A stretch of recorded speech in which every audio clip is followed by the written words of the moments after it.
मराठा क्रांती मोर्चावरून शिवसेनेचं मुखपत्र असलेल्या सामनामधून मुख्यमंत्र्यांना चिमटे काढण्यात आलेले आहेत। मराठा मोर्चे म्हणजे मुख्यमंत्री पदावरून आपल्याला काढण्याचा कट असल्याचे मुख्यमंत्री सांगत असतील तर ती त्यांची हतबलता आहे। स्वकीयांकडूनच मुख्यमंत्र्यांच्या खुर्चीला सुरुंग लावले जात नाहीत ना, याची काळजी मुख्यमंत्र्यांना घ्यावी लागेल असं सामनातून म्हटलं गेलंय।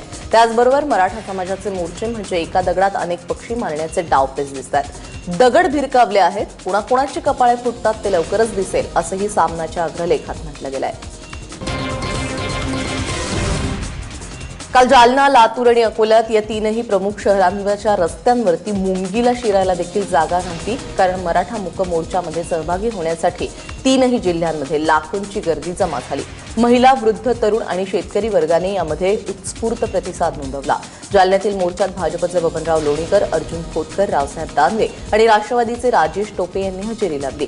तिकडे अकोल्यातही मूक मोर्चासाठी स्थानिक लाखोंच्या संख्येने रस्त्यावर उतरले। या मोर्चात गृहराज्यमंत्री रणजित पाटील आणि खासदार संजय धोत्रे यांनीही हजेरी लावली। विदर्भातील मराठा समाजाचा हा पहिलाच मूक मोर्चा होता।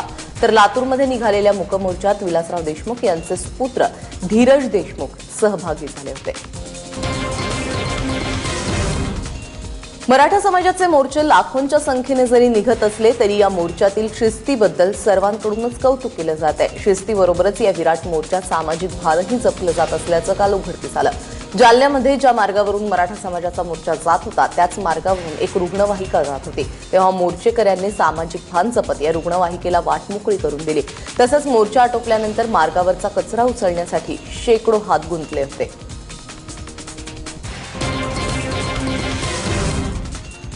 मराठा समाजाचा आरक्षणाचा प्रश्न तातडीने निकालात काढण्यासाठी हायकोर्टामध्ये स्वतंत्र याचिका करण्याचे आदेश सुप्रीम कोर्टाने दिलेत।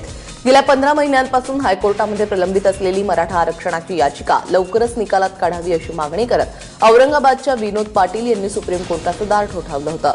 मराठा आरक्षणाचा मुद्दा संवेदनशील बनत चालल्याने हे प्रकरण लवकरच निकाली काढण्याची विनंती याचिकाकर्त्यांनी केली आहे। मात्र सुप्रीम कोर्टाने मराठा आरक्षणावरती स्वतः निर्णय देण्याऐवजी याचिकाकर्त्यांना पुन्हा एकदा हायकोर्टात जाण्याचे आदेश दिले।